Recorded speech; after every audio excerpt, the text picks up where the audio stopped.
ওরা বিহারে কি করেছে, কোথায় কি করেছে আমরা জানি না। আমরা পশ্চিমবঙ্গে এটা হতে দেবো না। এনআরসির সময় যেমন আমরা এখানে মুভমেন্ট গড়ে তুলেছিলাম, এনআরসির সময়ে আমাদের মুভমেন্টের এই চাপের মুখে পড়ে তারা এনআরসি করতে পারেনি। এখানে রুদের একটাই এজেন্ডা, আমরা এসআইআর হতে দেবো না। সেটা কিভাবে করব না করব, কিভাবে হবে সেটা মানুষ পরে ঠিক করে। নির্বাচন কমিশনের এই যে ভূমিকা, আর কি এর বিরোধিতা আমরা আগেও করেছি। এই ভূমিকার আগে আমরা 11ই আগস্ট এসে এখানেই আমরা একটা ডেপুটেশন দিয়ে গেছিলাম। আমরা বলেছিলাম এসআইআরটা হচ্ছে অসাংবিধানিক, আমাদের কনস্টিটিউশন অনুযায়ী এসআইআর করা যাবে না, কোনো নিয়ম নেই, একদম বেনিয়মের ইয়েতে আখড়ায় দাঁড়িয়ে ওরা এই কাজটা করছে। আমরা এর বিরোধিতা করছি।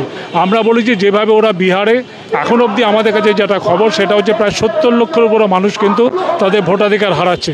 সেই জায়গায় দাঁড়িয়ে আমরা মনে করছি পশ্চিমবঙ্গে এর থেকে আরও ভয়ঙ্কর অবস্থা হবে। সেই জন্য আমরা এটা বিরোধিতা করছি। এবং যা ওরা বলছে এসআইআরে কোনো প্রভিশন, ওরা যে সংশোধনের কথা বলে, এমনকি তাদের যে রুল বুক আছে, তাদের যে অ্যাক্ট আছে, কোথাও নেই। এইটা নতুন করে একটা জগা খিচুড়ি বানিয়ে হঠাৎ একটা রিভিশন করার চেষ্টা করা হচ্ছে। যেখানে আমরা জানি গত জানুয়ারি মাসে লেটেস্ট রিভিশন করে একটা তালিকা প্রকাশ হয়েছে, ফেব্রুয়ারিতে সেই তালিকা প্রকাশ হয়েছে, তারপরে আবার নতুন করে এই তালিকা প্রকাশ। এটার মানেই হচ্ছে একটা নতুন করে ঝামেলা তৈরি করা এবং কোনো না কোনোভাবে বিজেপিকে একটা সুবিধা পাইয়ে দেওয়া বলে আমাদের মনে হয়েছে। আমরা তীব্র বিরোধিতা করছি এবং আমরা যতদূর পারবো এই যে এসআইআর প্রক্রিয়া এটাকে আমরা রুখে দেওয়ার চেষ্টা করব।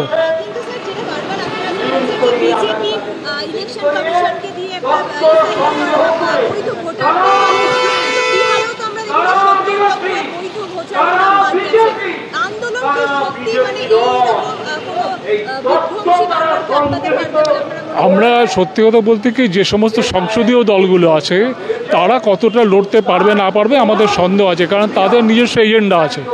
আমাদের এজেন্ডা হচ্ছে আমরা মানুষের পক্ষে। নাগরিক অধিকার ছিনিয়ে নেওয়া, নাগরিকত্ব ছিনিয়ে নেওয়ার এই যে প্রক্রিয়া শুরু করেছে, আমরা বিরুদ্ধে। ওরা বিহারে কি করেছে, কোথায় কি করেছে আমরা জানি না। আমরা পশ্চিমবঙ্গে এটা হতে দেবো না।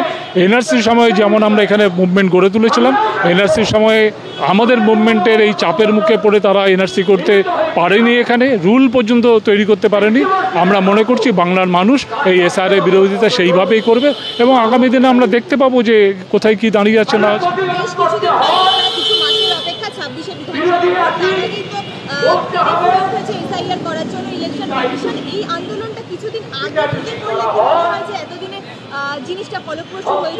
আসলে একটা মুশকিল আছে, সেটা হচ্ছে জুন মাসে আমরা জানতে পারলাম যে এসআইআর করবে। জুন মাসে 24 তারিখে নোটিফিকেশন জারি করলো বিহারের। সেই বিহারের নোটিফিকেশন থেকে আমরা জানতে পারলাম যে ওরা এসআইআর করছে।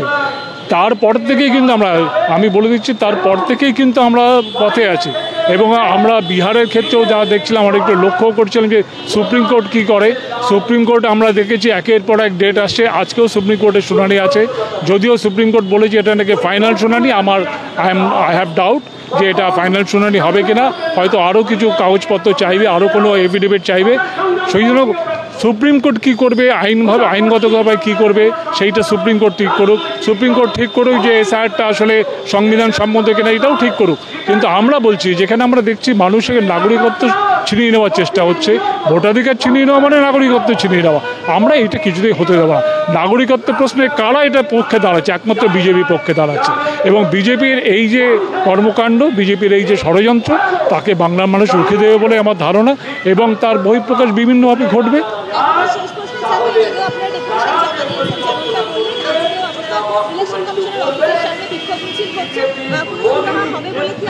আমরা জানি না শুরু হবে কিনা। আমাদের একটাই এজেন্ডা, আমরা এসআইআর হতে দেবো না। এবার শুরু হবে কীভাবে হবে, মানুষ কি চাইবে সেটা আমরা পুরোটা বলতে পারবো না। মানুষ না চাইলে এসআইআর ড্যাংডিংয়ে হয়ে যাবে। কিন্তু মানুষ যদি রুখে দাঁড়ায়, মানুষ যদি বলে যে আমরা এসআইআর প্রক্রিয়ার মধ্যে আমরা নিজেদেরকে রাখবো না, তাহলে আমি নিশ্চিত এটা যে বাংলায় অন্তত এসআইআরটা পুরোপুরি করতে পারবেন এরা।